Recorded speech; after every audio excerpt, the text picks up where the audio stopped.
2024 की शुरुआत में ही देश की सड़कों पर चलने वाले ट्रांसपोर्ट के पहिए थम गए और आम जनता हैरान परेशान रही। वजह थी केंद्र सरकार द्वारा लाए गए हिट एंड रन मामलों पर नए कानून को लेकर ड्राइवर्स का देशव्यापी विरोध प्रदर्शन। इस प्रदर्शन ने एक जगह से दूसरी जगह आने जाने वाले यात्रियों को तो परेशान किया ही, इसके अलावा इस विरोध का बड़ा असर सप्लाई चेन पर भी साफ तौर पर पड़ा। पेट्रोल पंप तक पेट्रोल नहीं पहुंच पा रहा था और सब्जियां सब्जी मंडी तक नहीं भेजी जा पा रही थी। लेकिन बीते दिन आखिरकार ये प्रदर्शन रुका जब all India motor transport Congress के प्रतिनिधियों और सरकार के बीच हुई बातचीत सफल हुई। सरकार की तरफ से संगठन को आश्वासन दिया गया है कि फिलहाल कानून को लागू नहीं किया जाएगा और जब भी इसे लागू किया जाएगा तो संगठन से चर्चा की जाएगी। इसके बाद all India motor transport Congress ने ड्राइवरों से हड़ताल खत्म करने की अपील की। All India motor transport Congress के अध्यक्ष अमृत लाल मदान ने कहा कि आप सिर्फ हमारे ड्राइवर नहीं हैं, आप हमारे सैनिक हैं। हम नहीं चाहते कि आपको किसी भी असुविधा का सामना करना पड़े। उन्होंने कहा कि ड्राइवर अपनी हड़ताल वापस ले और काम पर लौट आए।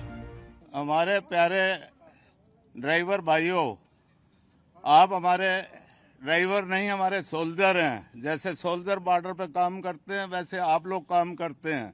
आप लोगों की चिंता आपसे ज़्यादा हमको है। हम ये चाहते हैं कि आपको कोई भी तकलीफ नहीं होवे।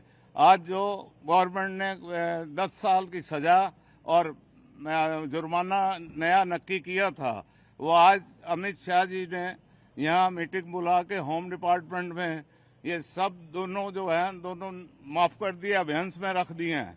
और जब तक ये ऑल इंडिया मोटर ट्रांसपोर्ट से नेक्स्ट मीटिंग नहीं होगी, कोई भी लागू नहीं होंगे। यहाँ आपको बता दें कि हिट एंड रन के मामले सड़क दुर्घटना से जुड़े होते हैं। हिट एंड रन का मतलब है कि तेज और लापरवाही से गाड़ी चलाने के चलते किसी व्यक्ति या संपत्ति को नुकसान पहुंचाना और फिर भाग जाना। ऐसे में सबूतों और प्रत्यक्ष दृश्यों के अभाव के कारण दोषियों को पकड़ना और सजा देना बहुत मुश्किल हो जाता है। वही जिस नियम को लेकर देश भर में बवाल मचा हुआ है वो हाल ही में संसद से पारित 3 नए कानून का हिस्सा है। दरअसल आईपीसी की जगह लेने वाली भारतीय न्याय संहिता BNS की धारा 104 में हिट एंड रन का जिक्र किया गया है। इसमें ड्राइवर की लापरवाही से किसी नागरिक की मौत होने पर 10 साल की सजा का प्रावधान किया गया है और धारा 104(1) और धारा 104(2) में हिट एंड रन को परिभाषित किया गया है। वही विरोध करने वालों का मानना है कि ये प्रावधान कुछ ज्यादा ही कड़े हैं और इन्हें नर्म करने की जरूरत है। वाहन चालकों का कहना है कि अगर वो मौके से भाग जाते हैं तो वो सख्त सजा पाएंगे। वहीं अगर वो दुर्घटना के बाद रुकते हैं तो उनकी जान को खतरा है, क्योंकि ऐसे में मौके पर मौजूद लोग या भीड़ हिंसक हो सकती है। ऐसे में वाहन चालक को खुद अपनी जान का भी खतरा है। फिलहाल हिट एंड रन के मामलों में सबसे बड़ा मुद्दा ये है कि अपराध स्थल पर अपराधी के खिलाफ किसी भी प्रत्यक्ष सबूत का अभाव होता है। इस वजह से पुलिस अधिकारियों के लिए जांच को आगे बढ़ाना और अपराधी को ढूंढना बेहद मुश्किल हो जाता है। इनमें से ज्यादा अपराधी भाग जाते हैं और शायद ही कभी पकड़े जाते हैं। दूसरी समस्या ये है कि जिन गवाहों पर जांच निर्भर करती है वो भी मदद करने से कतराते हैं, क्योंकि वो किसी भी तरह के कानूनी पेच में फंसना नहीं चाहते। इन सब वजहों के चलते इस नए नियम की जरूरत पड़ी।